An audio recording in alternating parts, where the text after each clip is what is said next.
less is more. You know, that I can't say that enough. It applies to almost everything that I do. It's like, what do you take out of a photograph can be so much more important than what you put into it. So this is hotel owner Andre Balaz. He had just opened up the Standard Hotel in Miami Beach, or was actually, I should say, about to open it up in a month. So the place is a construction zone. It's, you know, it's very promising, but it's a little bit of a disaster. But that's okay, because the last thing in the world I want to do is sort of the cliche picture of the guy who owns the hotel standing with his arms folded in front of the thing. You know, I'd much rather do something that leaves a little bit to the imagination. So this is a shot of Andre. There were, inside the hotel, there were these beautiful, massive bronze doors. And, you know, we set up against this thing, and he kind of walked in like, okay, what are we doing now?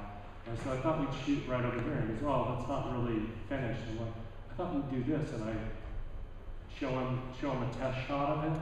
And he's like, wow, I never thought of that. That's great. And suddenly, he's really cooperative, and he loves what we're doing. And at that point, you know, he trusts me, and we get what we want. And it's a picture that leaves a little bit to the imagination. So, you know, I think that's really important, where you can do graphics that give a sense of something instead of, you know, you don't have to show everything. You can show a little bit of what you're doing. This was Spanish Grammy-winning singer Alejandro Sanz. And what happens a lot, you go to shoots, and the publicist or manager or whoever's, you know, you're working with has this spot in mind where all the photography is done, and they had a room in his home with 2 gold records on the wall that they're like, well, here's where we do our shoots. And I'm kind of like, wow, let me see what else you got. And I walked around the house, and there were like 6 great locations. The last was the pool. So suddenly we did the shoot, and by the time we're on the 3rd or 4th location shooting with his artwork, at that point he's going to do anything I want, because he's having so much fun, and he's not been stuck in that same room that he's been shot at. So we're saving for the end. It's like, I'm figuring if I get him with the pool in the background, it's cool, but, you know, if he's really having fun, I was able to talk him into climbing into the pool for the last shot. So, you know, this is just, you know, very simple. Sun going down, the last bit of light, so that the sky's kind of going bluish, and then he's just lit with, you know, one light from the side. And I think, you know, a lot of times it just really pare the images down, so it's all about the person, maybe something a little bit unexpected, but you keep it really, really simple.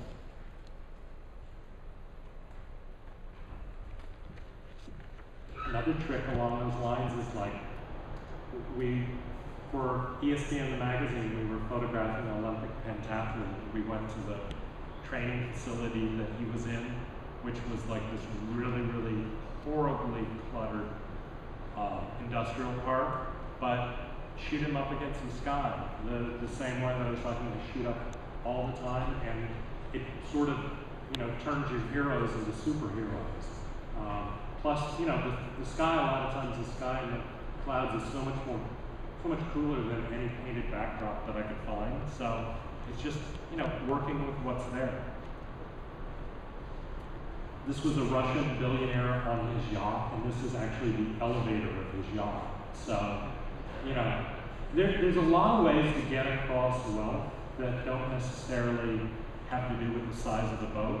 Like, yeah, he had the biggest boat in the harbor. You know what they say, guys, about guys with really, really big boats. So, you know, we also wanted to show him in a way that it wasn't all just about, wow, what a big boat. And I think sometimes you break this down, and all this is really about is like, you know, the fact that he has this beautiful inlaid bird's eye maple elevator doors on his yacht. You get a sense of what's there without hitting the viewer over the head with like, wow, this guy's rich because look how big this boat is. And I think, you know, sometimes it's just that little bit of attitude kind of thing. And, you know, as he was getting ready for the shot, he was kind of adjusting his cufflinks, which I was like, stay, do that, that's perfect. And, you know, a lot of times what I direct people to do is to go back and do what was perfect before I started directing them. It's like, no, just go back to what you're doing. And that's, you know, that's a lot of times in terms of just watching for what people do naturally. Out in Las Vegas photographing my burlesque friends again, and happened to see this guy named Chuck standing out in the middle of downtown Vegas. And I want a background that's interesting behind him, so I don't really show that much. I just show a small portion of the wall of one of the casinos where it boils down to being just like the purple suit, the gold jewelry, and suddenly a gold background. It's like less is more, you know. I don't need to see all of the detail of the casino. It's just like this little bit of graphics behind him keeps it interesting. And you know, here's a case again where, you know, I'm not fighting the reflections of the light that I'm using. I'm letting it kind of, you know, make the picture that much more interesting, because I don't want it to be flat. I don't want all of these tiles in the background to be lit exactly the same. This is Anne Rice. We were set up in the living room of her New Orleans mansion and waiting for her to come in, and the doors to her elevator in her mansion open up, and she's basically standing in this position in a different dress against this background. This is the painted background of her elevator. And, you know, it's like I suddenly know what my second shot is. So, you know, again, it's like sort of color palette. It's like, this would look so much better if she had something in red, and yes, she does. So, kind of trying to make these things work. You know, and again, really, really reflective background. Anything I light it with is going to, you know, shine back at the lens. So, you know, it's like shooting pool, where the way the light strikes something, you get the reflection in the opposite direction. So this is lighting with a ring flash, which is a flash tube that circles the lens of the camera. And basically the reflection, if she wasn't there, would be right in the center of the frame. But it's straight on her, so she's covering up the reflection. So there's a lot of times little tricks where, you know, your problem becomes your solution. Brian, like her house, do you get much time to scout ahead of time? Yeah, you know, a lot of times we've got, typically on most celebrity shoots, we might have an hour with the person or something like that, but we can get there, you know, half an hour or an hour early. And I think in this case, we probably got there about 45 minutes early. And, you know, so we had picked our first two shots. We had our first one set up. And I didn't see this thing until literally the showtime, and it opens up. And I think, you know, that's the important thing to be ready to, is no matter what plan you have, always be flexible enough to, like, you know, we shot our first setup, but now suddenly the second setup becomes our third, because I want to make sure that I get this elevator shot. So suddenly this jumped up to the next thing that we were doing. So, you know, a lot of times just being flexible, and when opportunity presents itself, take advantage of it. Where do the wardrobes come from when they're not the fashion shoot? So you bring in stuff in, or is it out of Well, we do, you know, actually, like on a lot of the celebrity and even some of the real people at home kind of shoots, depending who it is. For instance, People Magazine is actually doing a lot more where, you know, they want to make sure that the couple living in Mississippi get the same amount of stylist love as a celebrity in LA.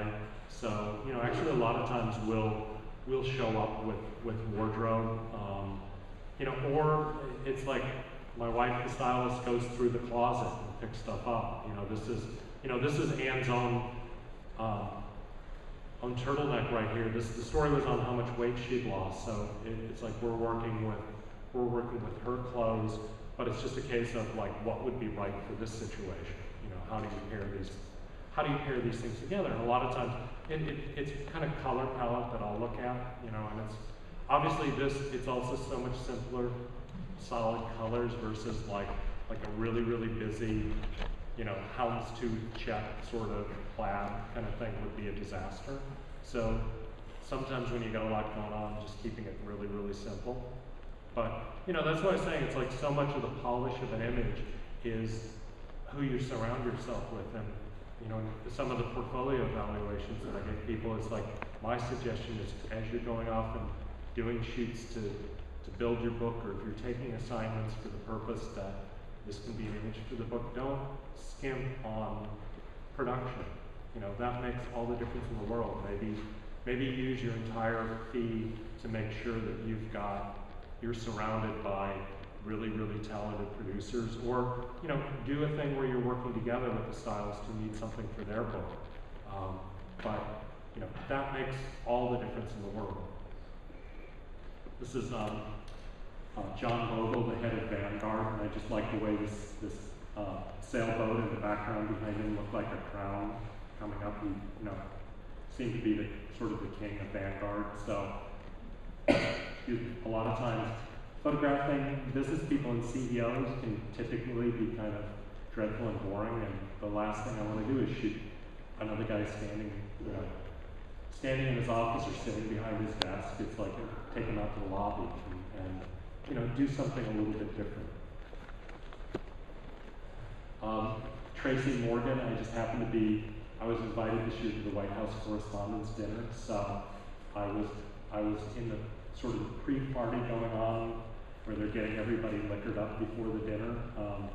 I went in the New Yorker suite, and Tracy was talking to the publisher of the New Yorker sitting in front of this cover of the New Yorker. So I kind of waited patiently for 5 minutes, and this is a little point and shoot Sony Cybershot. This is like a little tiny, you know, $250 WX1 that I'm not going in as a guest at the White House Correspondents' Dinner as though I'm a photographer covering the event, but I got a camera with me. So when he was done doing the interview, I said, "Excuse me, Tracy, could we do one shot really quick?" And I did one frame and showed it to him, and he goes, "I'm Bo Obama!" Because this is a New Yorker cover with like a little tiny Bo Obama on it.